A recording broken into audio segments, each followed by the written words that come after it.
Okay, I just had one of my favourite experiences, which was a pre-marriage counselling thing. This was their first pre-marriage session.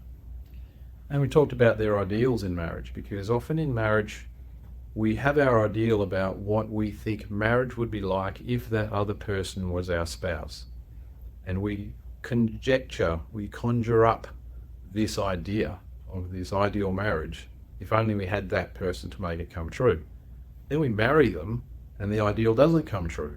And then we start to resent them and punish each other for the fact that we're not meeting their ideals and our ideals. So it's good to get the ideals out in the open, even in, I reckon, before engagement. I recommend pre-marriage counselling before engagement, because once that engagement ring is on, that train is moving and it's not going to stop. So I think it's good to get some of these things out of the way before the couple are even engaged.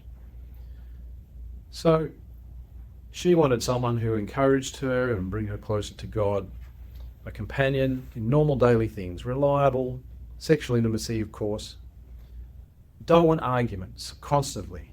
Don't want silent treatment. Don't want conflict.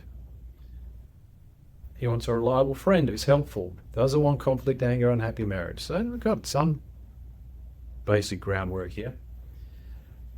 She wants a husband she can submit to and respect. Someone who's reliable and patient and emotionally intelligent, hard worker, resilient in difficult times. So that's all possible and good. However, I knew the young lady. I'd asked her before her fears about what life could be like between her and the prospective husband. And she said, I just don't want to be his mother, because at the moment I feel like I'm mothering him. And so I brought it up in the session. She didn't.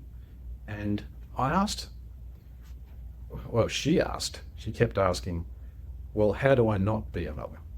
And I think it's fairly clear that if you're not going to be his mum, and I've heard actually wives say, I'm his mother, I'm his nurse, I'm his parole officer, I'm his whatever else, doctor.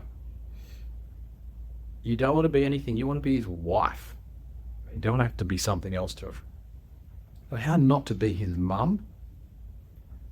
Tell him what you are experiencing, not what to do to fix it. Because you could be afraid that he's not making his lunch when he goes to work, and then he's spending $20 at the cafeteria every day for lunch, and you're worried that it's going to bleed your resources out and you're going to have nothing left. So don't say, how many times do I have to tell you to take your lunch to work? You never listen to me. You don't have to do that. Explain to him what you're experiencing. I'm experiencing fear. Let me just sit down and talk to you. I'm experiencing fear because all these days I see you not taking lunch. You're spending $20 a day at work. We're going down $100 a week in our funds. And I'm concerned about that. It makes me afraid that our financial security is not going to be stable. Then he can respond to that. Let him respond to that. So can you see the difference between telling him what you're experiencing and telling him what to do to fix how you're experiencing?